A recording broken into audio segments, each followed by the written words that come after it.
We spent nearly 6 months, both at the direction of Congress and by our appointments, reviewing the response of 2 administrations to an unprecedented financial crisis.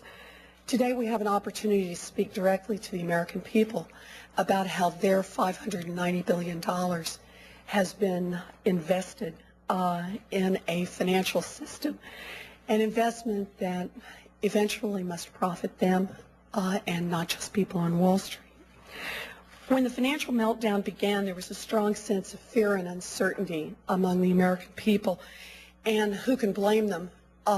Every month since October, more than 500,000 jobs have been lost. The net worth of American families has plummeted more than 20% in 18 months. The sense of fear and uncertainty has not gone away, but it's been joined by a new sense of anger and frustration. People are angry that even if they have consistently paid their bills on time and never missed a payment, their TARP-assisted banks are unilaterally raising their interest rates or slashing their credit lines. People are angry that small businesses are threatened with closure because they can't get financing from their TARP-assisted banks. People are angry that when they read the headlines of record foreclosures, even if they aren't personally affected, they see their own property worth less and they see their communities declining as a result of the foreclosures around them.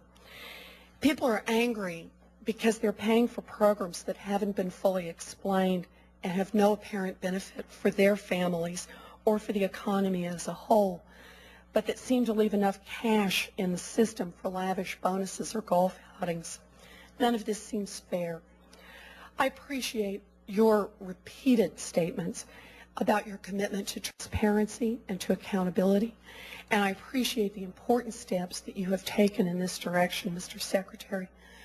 But we both know that more needs to be done. People need to understand why you're making the choices that you're making. People want to see action described in terms that make sense to them.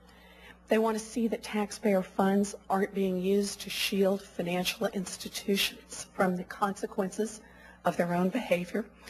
They want to see that money, taxpayer money, is used to advance the public interest and not just the interests of Wall Street.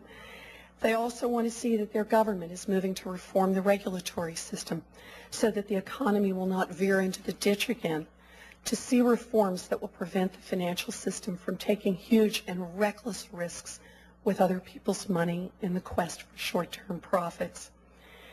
In measuring progress, as well as in assessing the current state of the economy and institutions, we shouldn't be afraid of facts. There may be initial pain as the market reacts and reprices, but the short-term pain is better than the problems we face with ongoing uncertainty and mistrust. In a crisis, transparency, accountability, and a coherent plan with clear goals are essential to maintain the confidence of the public and capital markets. Sophisticated metrics to measure the success and failure of program initiatives is also crucial. One final note, Congress formed this panel in large part to ask difficult questions and to provide an outside perspective.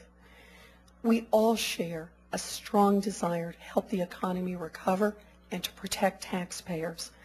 I hope that the reports from this panel have been useful to you and to your team at Treasury, and I appreciate your offer to have your staff meet with our staff on a weekly basis.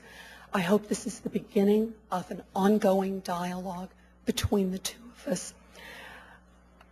With trillions of dollars of taxpayer money at stake and the fate of the American economy in the balance, we need to work together to find the most effective strategies for restoring confidence, stabilizing our economy, and restoring prosperity for all Americans.